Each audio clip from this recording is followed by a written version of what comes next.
Welcome to You Are Intuitive, a refreshing series of interviews featuring candid, intimate, and grounded conversations about developing and using intuition in the real world. I am your host, Dana Mahachek, and I am so pleased to have you here. Thank you so much for watching, listening, and tuning in.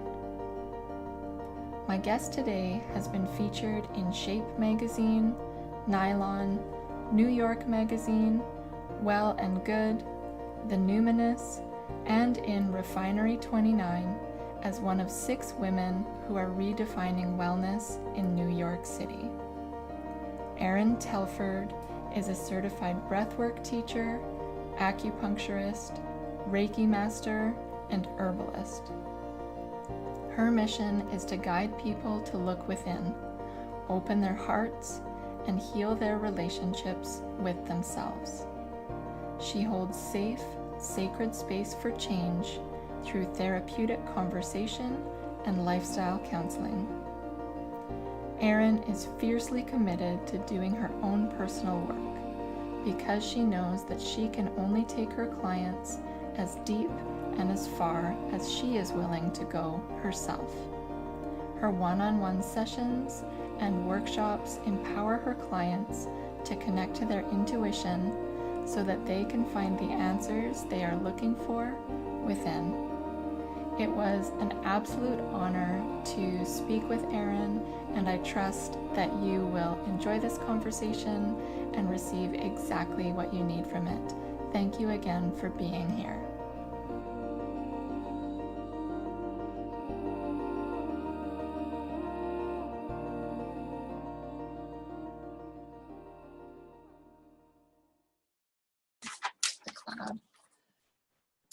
Okay, so I'm here today with Erin Telford, and Erin, I am just beside myself with excitement to speak with you. Every time I encounter your work, whether it's on Instagram or whether it's on a blog post or whether it's on a podcast, I've always just felt this woman is radiant. This woman has this quiet and calm confidence. This is someone I want to know more about. This is someone I really want to speak with. And I'm just so grateful to be here with you today. Thank you for being here. Thank you so much. That was a beautiful introduction, and I'm very honored to be chosen, and I'm very honored to be on your podcast, and just thank you for having me. Thank you.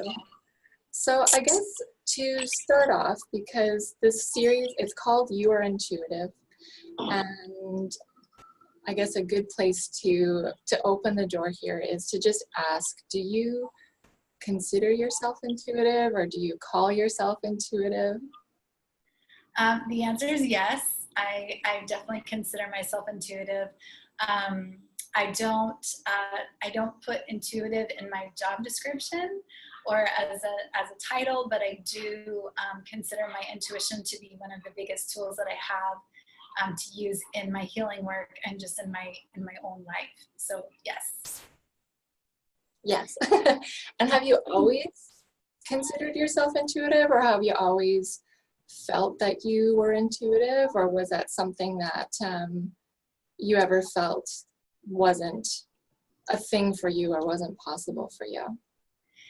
I think as, like many people who you'll probably speak with, or many people who are watching this, my sort of earliest, I don't know when that word came into my consciousness. I don't know when it became part of something that I was working with or actively kind of experiencing or playing with, or actually I kind of do know, but I'll say when I was young, I was such a highly sensitive child, and I was such a highly sensitive empathic child that I do know that the amount of information that I was receiving about other people's emotions, how they felt, what was going on in my home, what was going on with my family, what was going on with my friends, what it felt like to be at school, what it felt like to be on the playground. Even if I had no way of interpreting that information, I know that I was getting a lot of information. I would get a lot of info about other people's feelings and, you know, tension and anger and, you know, if people were scared or sad or if something was, you know, if the energy felt really volatile. I got all of that information from a very, very young age, probably as soon as I had conscious thoughts and memories, so like 4 or 5 years old. But not having any clue of what to do with that, you know, not having any idea of like how to, that just felt awful, honestly, like being like barraged with all of that external stimulation and all of that like understanding and perception of other people's emotional experiences without knowing how that was helpful for me or how to interpret it or how to work with it or anything. I think that was probably my earliest experience of probably, I would like going backwards, I might label it as intuitive, except I wasn't able to work with the information. It was just like crashing over me like a wave. Totally. So it wasn't helpful, it wasn't informative. It was just like, oh my God, what's going on? More like that. I don't know if I answered. And I found, no, it totally does. And it was whether you've always considered yourself intuitive. Oh, yeah. I had a similar experience too when I was younger. Like you said, just this barrage of emotional data just washing over me to the point where many times I wasn't sure, is this mine or is this somebody else's? And it was just this like mess of so much intuitive data. And like you say, I didn't have tools to deal with it. I didn't even know what it was. So my strategy at the time was just like, I'm just going to shut as much of this down as possible. And I'm just going to focus on getting good grades in school. Did you have a similar kind of shutdown? You know, I just tucked myself away a lot. So I was really into like fantasy books, you know, Narnia and like all the Hobbit and like all those fantasy books. So I really just like, I immersed myself in the world of like fantasy fiction, and I would just tuck myself away. So I would read books in the closet, or I would, I remember my dad would take me to the hardware store, and I would love to go and sit in like the model sinks, like climb into the cupboard under the sinks and like read books there. That's awesome. And I would, you know, or like if my mom took me clothes shopping, I'd go in the middle of the clothing rack and like read a book. And when up until it was like, yeah, up until 3rd grade, I would not go out for recess because the playground was just far too chaotic for me. So I would read books in the bathroom. Mm-hmm. So I just kind of removed myself away from overstimulation. And I mean, I was very, it was like 5th grade, I went into a gifted program, and I swear we like played chess for like 3 months or something like that. Like that's all we did every day. So it was a lot more of a chill environment. But when I was in just like sort of a regular school format, I just tried to take myself out of it as often as possible because it was just too much. So I would either go away into like book world, or I would physically remove myself from situations that were overwhelming for me. Mm-hmm. And so I know a little bit of your background just from listening to some interviews that you've done before and some podcasts, but I know that there was a time in your life where there was a lot of like self-medicating behaviors and just trying to like numb out. Yeah. And how, I guess, at what point in your life did you stop doing that? Or did you kind of get this feeling of like, I need to change paths here? And just how was that for you? And when was that in your life that you were like, this isn't working, this running away and this right, and this numbing behaviors? I wish I could say it was a lot sooner than it was, but yeah, I think once the books and the self-isolation kind of stopped being a way that I could do stuff, the first time that I ever drank alcohol, I was like, oh my God, thank you. You know, like it was such a it was such a, like a buffer for like all the pain and all of the emotions that were coming my way and everything that was going on in my life. I was truly so thankful for like self-medication. And because I didn't feel anything. It was like, it was amazing how well it worked, you know, until it didn't, until it really didn't. And I was never addicted to any substances, but I definitely was using them. You know, I was using them to check out. I was using them not to feel. I was using them to change my experience. Part of my like drug and alcohol use was also seeking ecstasy. You know, seeking, and I didn't really know what I was doing at the time, but I was like seeking ecstatic experience. I was like seeking communion with God and spirit. I was seeking a higher experience. And that was a little bit more through like experimenting with psychedelics and like, you know, dancing, using actual ecstasy. So that was for a long time, probably from the time I was 13 until about 4 years ago, I would say, and I'm 42 now. So I had quite a long period where that was just the way that I operated in my life, you know, and it wasn't,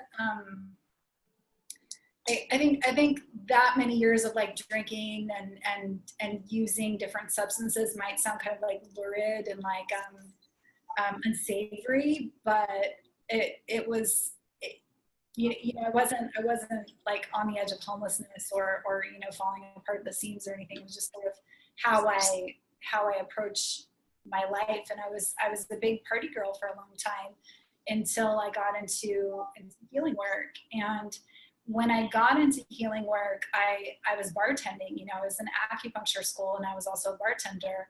And I had to really start making some conscious choices about where my values and my actions were in alignment with the work that I was doing. And realizing that like, I couldn't, you know, go out drinking until 5 a.m. and have patience. Yeah. Like you can't do that. That's totally irresponsible on multiple levels. So I had to really start looking at my behavior. And then as I was going through acupuncture school, you know, I'm learning tools to work with feelings that were really uncomfortable for me, working with anxiety, working with depression, working with rage.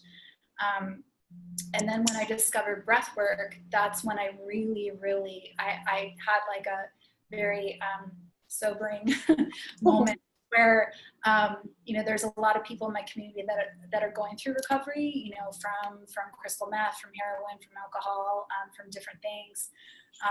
And it was another level of awakening where it's like, if I can't take anywhere where I'm not going, I can't hold someone's hand in the dark if I haven't been there. And I've been to a lot of dark places, but I needed to be able to do it with like full consciousness, with no tricks, you know, no checking out, no escape hatches, and to just be able to meet every circumstance of my life and everything that was coming at me with like complete grounded sobriety. And while I'm not a sober person, I do imbibe, you know, I do appreciate wine and things. Yeah, it's not for me. My relationship with how I use substances now, I'm very conscious. It's a selective, conscious, ritualized experience. It's not something that I do just because it's a routine or because I don't want to feel something. It's a choice that I make. And I think it's really, I'm really glad that you brought that up too, because I know in, I guess, like the stereotypes of healers or energy workers or intuitives, it's almost like the Doreen Virtue paradigm, where it's like everyone's a raw vegan, or you should be a raw vegan, and that you shouldn't have any alcohol or any caffeine or any substances, and that you need to be this like clean and pure and perfect vessel in order to be effective, or in order to be genuine in a healing practice. So I'm really glad that you brought that up, just for anybody who's watching and wondering like, oh my God, do I need to give up coffee in order to be an intuitive, or in order to be a healer, or do I never need to take another drink in my life again? I think it's just really important to be real that like, I'm a person. Sometimes I drink or sometimes I do this, you know, and it's still possible for you to be this like beautifully grounded, beautifully transformative and effective healer, that's still, those two can coexist as long as it's done consciously and as long as it's done with awareness. So thank you for bringing that part up. Yeah, I thank you for saying that. I think it's really important because there's a lot of stereotypes about what it means to be a healer and who you're supposed to be. And I'm really, it's a little bit, it's upsetting to me in a way, because I don't do anything that I feel guilty about. I don't do anything that I feel ashamed about. I don't do anything that I can't publicly speak about. And that keeps me in alignment with myself. I don't hide from myself. I don't fool myself. I might play some tricks on myself sometimes, and that usually looks like sugar and television for me. Those are my main ways of avoiding stuff, you know, mainly. But yeah, there's no cookie cutter way to do this. And, you know, I drink coffee. I prefer it to tea. A lot of people like tea, but there's no right way to do this. I eat meat, you know, I eat a clean diet, and I take really good care of myself. But I think as long as you are, whatever it means to you to be in alignment, that's really important. If you're aligned with yourself and you're not holding shame or guilt about any of the choices that you make, if you're in full sovereignty and personal alignment with what you do in a way that you can speak about it and feel comfortable with how you live your life, that's all you need to do. You don't need to follow anyone else's prescription of what it means to be a healer, or what it means to be intuitive, or what it means to be like a spiritual person. Exactly. And I think if you're feeling pressured, or that you should be living like someone else or making the same kind of choices, it completely brings you out of alignment, and then you wouldn't be able to do that kind of work effectively. You can only do it as yourself and by being yourself, and that's what resonates with people. That's what like magnetizes your tribe or your people to you, is just people can feel and people can sense like this person is real, you know, and that's magnetic. That is, you can't fake that, and that's going to take everybody farther than following somebody else's coulds and woulds and shoulds list. And even in the interest of using your intuition, if you're listening outside, then you can't listen inside. So you have to be able to find your own path and listen inside so that you can make your own choices about what's right for you, because what's right for Doreen Virtue is not necessarily right for me or whoever else in the wellness healing community. You know, I have to do what feels good for me and what's healing for me. Exactly. And I'll just share a quick personal anecdote about that. Green smoothies. Everywhere you look, it's like green smoothies, have a green smoothie. They're so good for you. And I was being a good girl and having these green smoothies, and I would drink these smoothies, and afterwards, maybe about an hour after, my partner would be like, "You smell disgusting." He's like, "It smells like you're fermenting inside, that you're this like brewery inside." And I was like, "That's impossible. I've just had a green smoothie, right? And I'm doing exactly. I'm so super healthy." And when I really kind of started tuning in and being like, what does my body feel like? How does my body feel about these green smoothies? It didn't like them, and specifically, it didn't like the raw part, but it didn't like any fruit in there. So not only did I end up cutting out green smoothies, but I haven't had fruit in 2 years now. And when I tell people I don't eat fruit, they're like, "Why not? It's so healthy for you and it's so good for you." And it's like, well, for everybody else it might be, but for me, my body's just like, I'm gonna turn into a candida factory if I have. Yeah. Yeah. Yeah. People like an easy answer. Exactly. Yeah. Little Yeah. tick boxes that they can be like, check, I'm not drinking coffee. Check,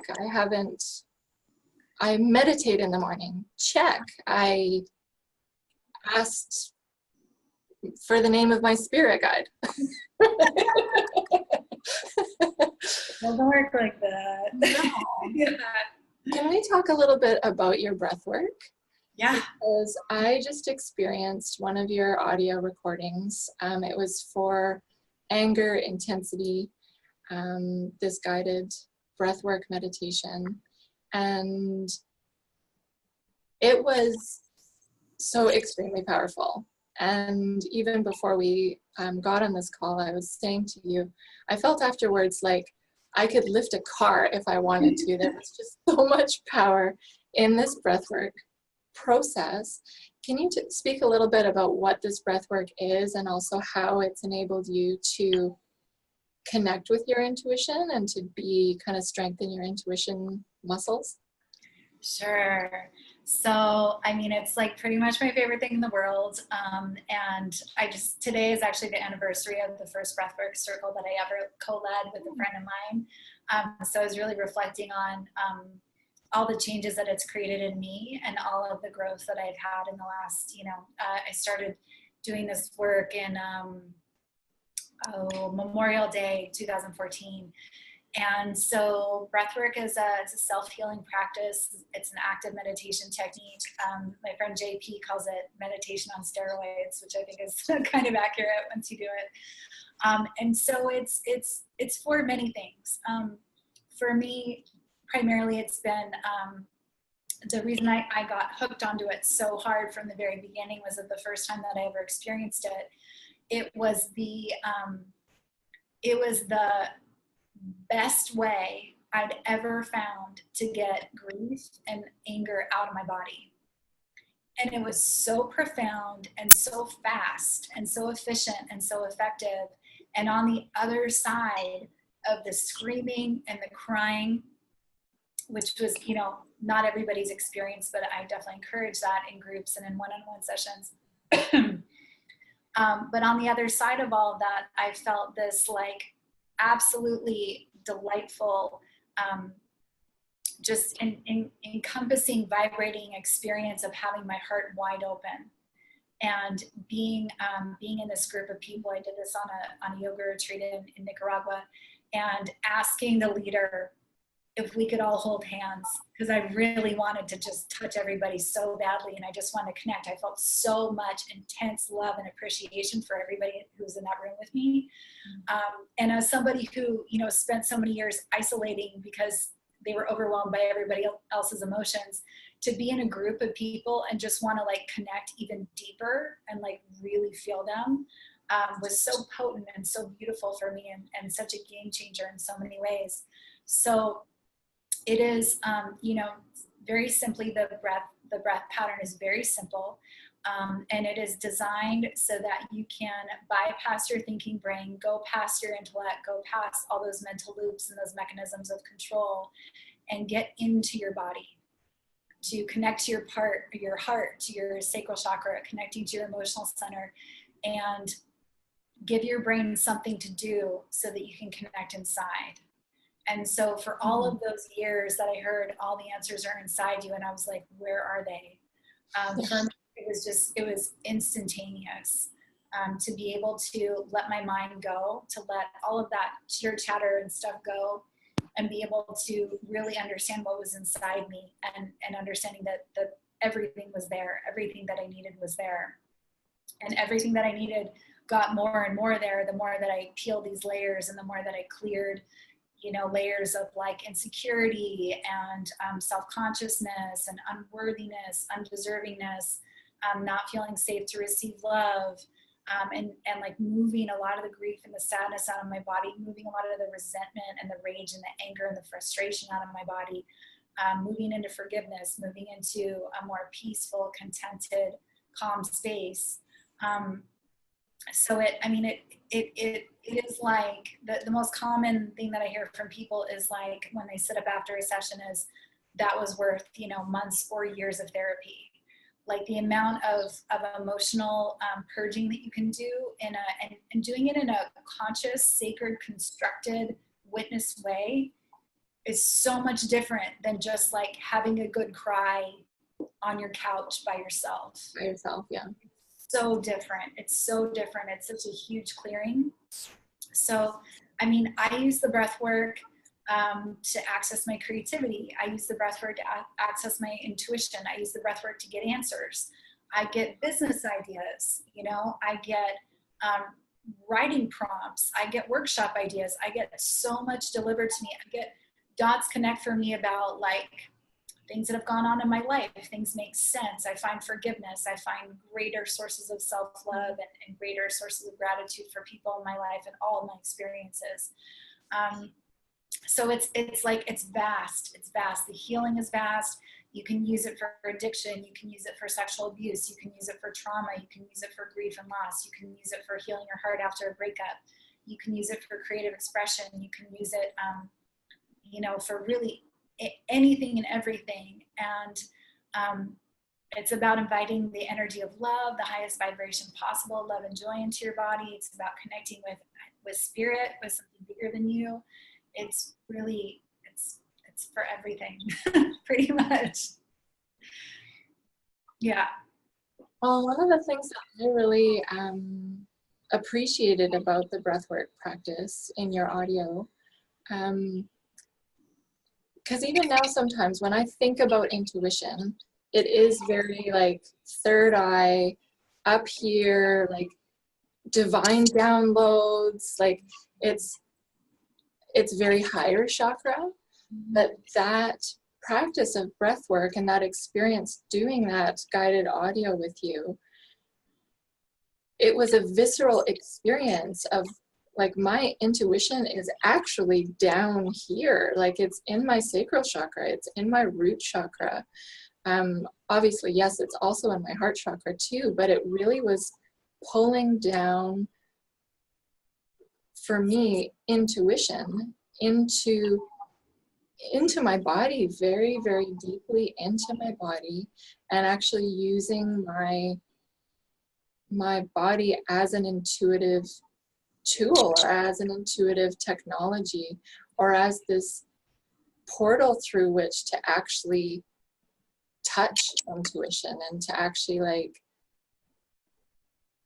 feel intuitive and to be intuitive. And as somebody now I've been identifying as an intuitive person for the past, I guess, 2.5 years. So not that long, but in those 2.5 years, I've been just so certain that, yes, I am intuitive.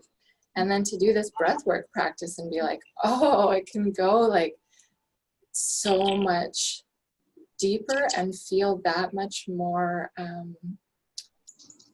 real and tangible and visceral. I was blown away by that. It's wild. And I think that, I don't know if I'm sure you'll touch on all the different types of intuition with different people that you're speaking to, but because I started working with my intuition in a more profound, practical way when I started doing the breath work, because a lot of the training, the first breath work training is, it's a ton of intuitive exercise. It's a lot of working in groups and working with developing all the different types of your intuition through different questions and, writing exercises. And so I started, kind of beginning to play with it and hone it a little bit, but my more, the type of intuition that comes to me a little bit more, I guess there's kind of two types that I play with, and I don't know what I would call the second type necessarily. No, it's one type. It's one type. It's, yeah, clairsentience is how I receive messaging mostly. And so it's just that inner knowing, that felt sense of just like, okay, got it. And it's very body oriented. It's very much like a feeling in my body that is so true and so correct. that it just makes sense, and it is just it just happens. So that's primarily the way that I experience my intuition. I mean, when I yeah, It's almost like a physical ping, right? That it's just like, yep, that's it, right? Yeah. That the whole body comes into this a resonance or an alignment, and you just you feel it in your literally in your body. And there's almost, I mean, because I've experienced a tiny bit of intuition through imagery, but it also comes with a feeling. The images come with a feeling. Just this year, I received intuition through a word. Mm-hmm. When I was trying to figure out what I was going to do with my life after I leave, you know, knowing I needed to leave New York, it was just like October. I was like, thanks. Okay. Good to know. Good to know. Got it. Yeah, it's usually been through a felt sense, which to me just feels, I haven't experienced like hearing really like spoken words or seeing a picture. So I would assume that feels just the same way as that, just like, oh, okay, feeling in my. Got it, thanks. Yeah. But it's that, but I think there's something that feels really, I don't want, you know, if I want to say like special, but there's when you feel it in your body, it really feels like solid. There's something very grounded in that. Yes. Like it wasn't my imagination. Yeah, I wasn't just making that up. Yeah. Yeah. I don't know if other people feel that way too, about however I think you could feel that way about any type of intuition. Like, was that did I imagine that, or was that a vision? And I think that that's actually a big barrier to a lot of people, like wondering if they can be intuitive or if they are intuitive, because especially if you're first starting out, which can happen at any time, really. You know, you don't have to come out of the womb giving people intuitive readings in order to count as intuitive. But when you're first starting to ask for signs and receive signs, I was speaking to somebody the other day who was like, they ask for signs and then they receive a sign, but then they're like, oh, I just want to double check. Like, can I get another sign? And can I, like, oh, I just need to triple check, right? And it's like, finally you get like 3 kind of consistent signs. Then it's okay. Then you can like trust it. But it is when you're first starting out, you're like, am I imagining this, or am I making this up, or am I going crazy? Like, is this real? But like you say, feeling it in your body, like your body doesn't lie, right? Your body doesn't. It just doesn't. The mind does. Right? The mind likes to tell you all sorts of crazy things, but you know in your body whether it's a yes or whether it's a no, or whether that's true for you, whether you're aligned with that or not, and your body just very clearly will tell you, yeah, no, thanks, October sounds good. I think that's like one of the, you know, it's one of the ways that we all have to begin with trusting our intuition, though, is we have to take some risks.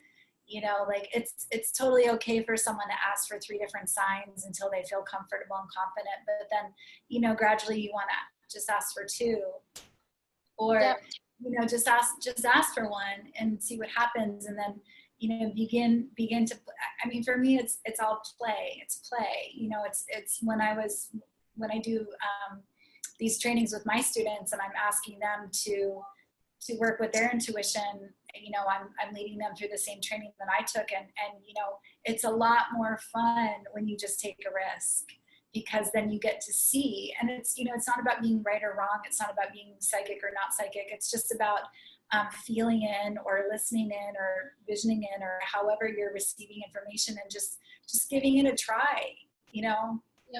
Just to see. And if you're asking for signs for your own life, you know, for your own relationships, your own career, your own next moves, you can always just course correct, you know, just make a different choice if the sign wasn't right, I guess. Well, I guess that was one of the, like when I imagined what it meant to be intuitive or what it would be like to be intuitive, part of me kind of felt like I would have all the answers, or that I wouldn't have doubts, or that like I would just know with certainty all the steps to get to the very end. And it's not like that at all. It's not. No, and like, you know, part of me wishes it was like that, but part of me doesn't. Part of me likes this adventure of now, you know, tuning into this moment and kind of feeling into like what is right for me. And I'm course correcting all the time now, and I'm making adjustments, and nobody died. The world is still turning, right? It's not a big deal. Whereas before I had this conception that it was like, it was going to be this big, magical, clouds opening, utter certainty kind of thing.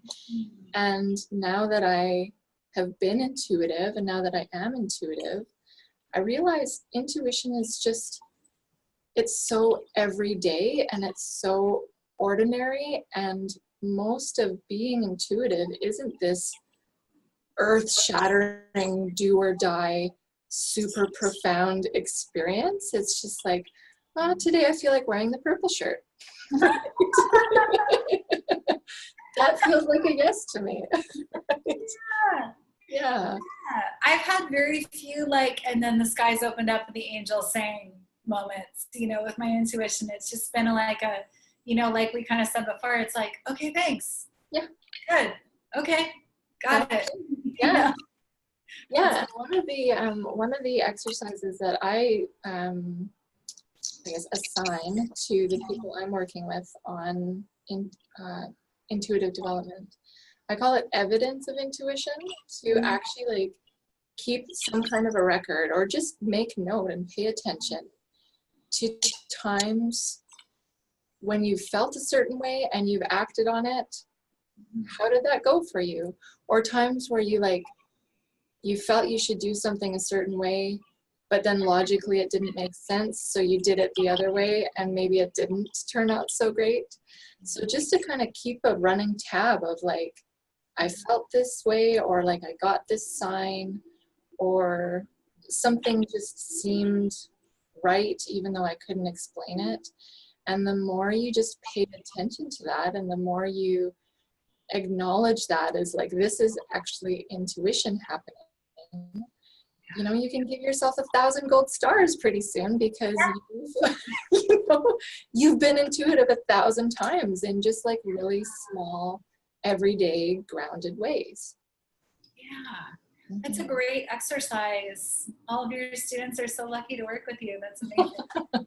Wow. I'm like such an overachiever student myself, so I need like, I need these type of exercises of like, write it down in a journal and like keep track and measure and like track progress over time. I call myself a recovering academic, because I was in that model for so long, but that's, now I can kind of tweak exercises like that and like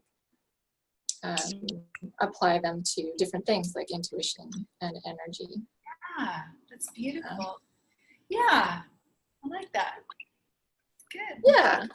So if people were just starting out, if there's someone who is like, I really want to be able to connect with my intuition, I want to be able to ask for signs or receive signs, or just like know what to do in my life, or what's in alignment with me, are there any practices you would recommend to them to get started, or any resources that have been really helpful for you?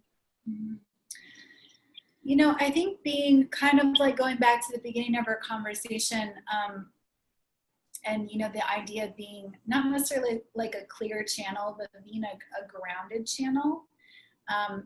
For me, connecting to the earth and working with ritual have been some of the greatest ways that I've been able to receive things in a clean way. because you can't be exhausted, low blood sugar, emotionally charged, emotionally triggered, you know, in chaos, and receive clear messages.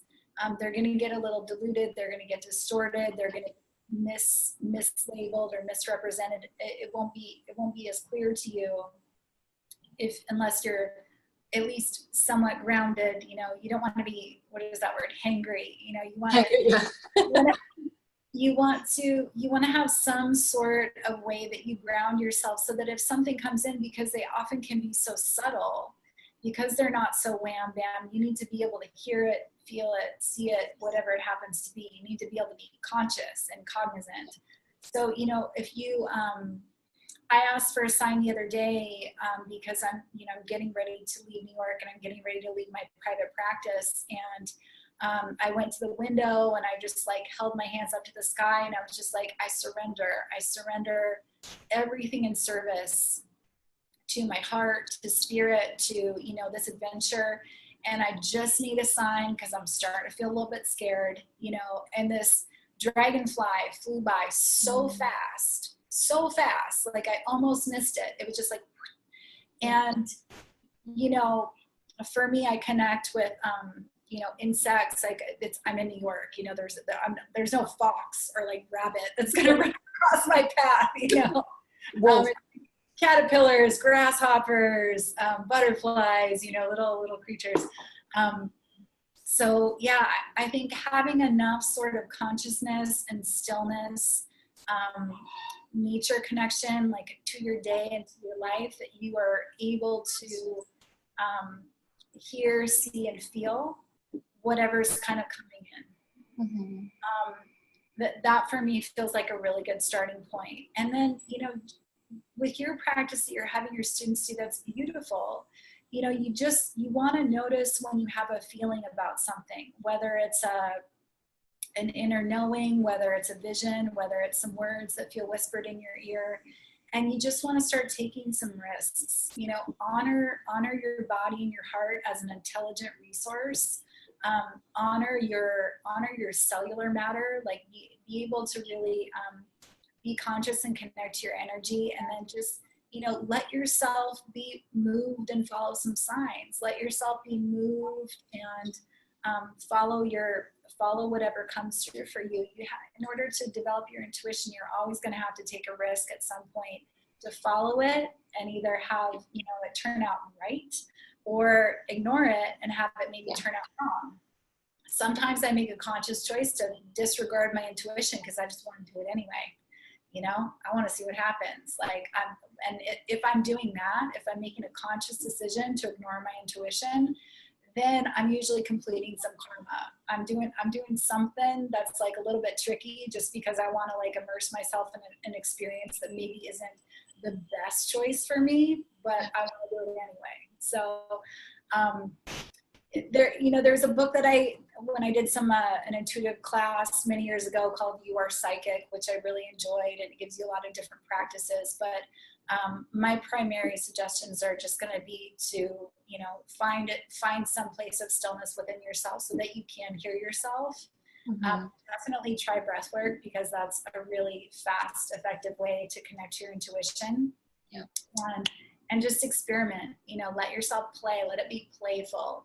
You know, you're not going to ruin your life. You know, you're smart, you're savvy, you know, you have a clever, wise brain.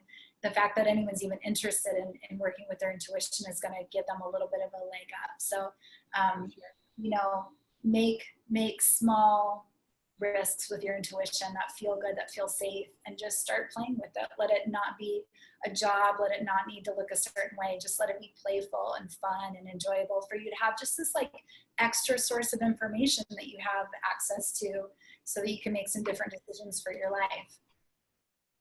Yeah, and I believe that everybody, just by being alive, has that source of information within themselves, that they can tap into that. And it does become, when you're talking about, you know, taking risks and playing with it, there's actually times where I'm like by myself laughing out loud, because it's just hilarious what, like, when I trace the the threads, so whether I've like followed my guidance or not followed my guidance, it's just so funny to me how things turn out. It feels like I'm a part of this big joke, like an inside joke that I'm like getting like nudged by the universe or whatever to be like, oh, good one. And it is so liberating and so fun and so exciting to just to see what happens, to get curious and to just experiment with it. Yeah, it's a blast. It totally is. It really is. I mean, I'm like with this, I know I've mentioned this move a couple times. It's a big deal to me, probably not to anybody else, but this is the first time that I've ever taken this big of a risk to just go, I'm going to give up my private practice. I'm giving up my home. I'm giving up my office. This is like a 100% intuitive led journey. Yeah. You know, I'm creative. I've had a business for 7 years. I'm not going to be like, I have no idea what I'm going to do to make money. Like I have some ideas, but I'm really allowing this whole time to be just an adventure. So people are like, where are you going? Where are you moving to? And I'm like, I'm not moving anywhere. I don't know where I'm going. I know where I'm going first, but then I'm letting this be an like 100% intuitive travel as to where I go next, how long I stay, you know, who I spend time with, what I do when I'm there, and just letting it unfold with like zero plan, zero, you know, not fast forwarding at all. I started to do that and I had to reel it back in because I was like, just let it be. And I know that there's something like at this point in my life when I'm working, when I'm very comfortable with my intuition, very safe with my intuition, I'm like, this is going to be exciting. Who knows what's going to happen? And like thinking that that's going to be really fun and awesome to just do it that way. Well, and it's interesting that you're in that transition too. We just sold our house, my partner and I. We used to work at, he's an artist and he had an art booth. We left that. Right now we're house sitting for a few weeks and people are asking like, what are you doing after? And we're like, I don't know. But it's the same thing, that this is like an intuitively led adventure that, and even this video series itself was totally not planned. I had a dream one night and I woke up and was like, I'm going to talk to all these people about intuition. And it's just so happens that I'm house sitting for the next few weeks and I have internet that I can actually have these conversations with people. But what's going to happen after this, or what I'm going to do with this after, I don't have that step yet. And I'm okay with not having that instruction or that guidance yet. But I know when I receive that little sign or that intuitive ping, I'll be able to take the next step and just like move forward one step at a time. So we're kind of similar boats that way right now. So exciting. I think there's so many other people. I think there's a really big wave going through this broader community where I'm seeing so many people moving, transitioning, like giving up structures, giving up physical structures, identity structures, and just taking some really big moves. And I think it's a good time to do it. And I love being on it with you and riding this wave because everything's going to be fine. You will get your next thing. I'll get my next thing. And then we'll just do that next thing. But all we can do is just know what's the right next step for right now. Exactly. Yeah. And I just wanted to also communicate with other people. It's never too late to start your own intuitive journey. You can be 12 years old, you can be 80 years old, you can be any age in between. It's not too late. You can start it now and it'll be fun no matter how old you are right now. Exactly. Yeah. And so if people wanted to find you, I know that you're not going to be in New York for a lot longer, but if they wanted to find you online or do some of the breath work with you or listen to that breathwork audio, where can they find you online? The best place to find me is my website, so erintelford.com, and I also really, really love Instagram as like a connected medium, so Instagram at erintelford __. And you can find all my guided video recordings in my shop, and as I transition away from this physical space, I'll be having a lot more virtual groups, live virtual groups, and more more guided recordings as well. So yeah, I'd love to see you in the. Awesome. Thank you so much for being here and for sharing your wisdom, and just for, I've loved basking in your presence for this conversation. So, and I know that people listening here, it'll just feel so reassuring that, you know, you're a real person, you've got real experiences, and it's possible for them too. Thank you. This is so lovely, and I love getting to know you. I love being on your podcast, and yeah, I thank you so much. You're doing a really beautiful service for people by demystifying this and making it really accessible to people. So thank you for that. Thank you for that contribution to the world. Thank you. And to everyone who's watching and to everyone who's listening, seriously go check Erin out. I love even just looking at your Instagram feed without even reading it. It's like, you can feel the energy. So yeah, anybody who's watching this, please go check Erin out. And yeah, just thank you again for being here. Thank you. It's been a pleasure.